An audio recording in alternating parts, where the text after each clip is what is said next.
आप सबको पुनः वैदिक लाइफ फाउंडेशन की तरफ से खूब खूब नमस्कार। आज एक और छोटा सा संदेश आपके साथ साझा करना।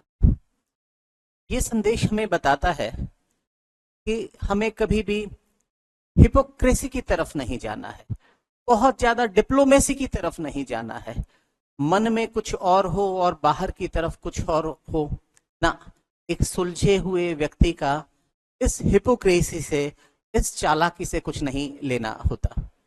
भगवद गीता में बहुत स्पष्ट तरीके से कहा गया है, कर्मेंद्रियाणि संयम्य य आस्ते मनसा स्मरन् इंद्रियार्थान विमूढ़ात्मा मिथ्याचार स उच्यते। कि हम बाहर से तो एक्शंस को कंट्रोल कर लें और अंदर अंदर उनके बारे में सोचते रहें, तो ये शेयर हिपोक्रेसी है, ये वेस्टेज ऑफ एनर्जी है।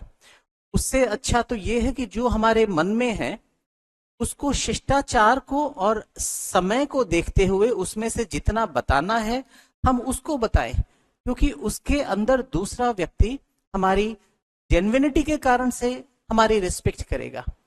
ये जो चालाकी करनी है कि मन में हम कुछ और रखें, बाहर कुछ और रखें, this is not going to lead us anywhere.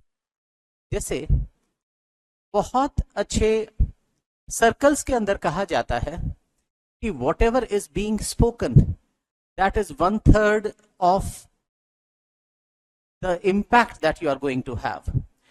2/3 तो रियल पर्सनैलिटी होता है।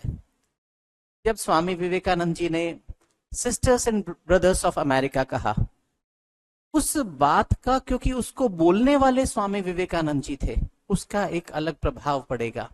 आज मान लो कोई भी व्यक्ति खड़ा होकर के कहता है बहनों और भाइयों या भाइयों और बहनों, उनका वो इम्पैक्ट नहीं होगा, क्योंकि 2/3 बात तो वो होती है जो पीछे की तरफ होती है, जो पर्सनालिटी होती है, जो आत्मा की ईमानदारी होती है।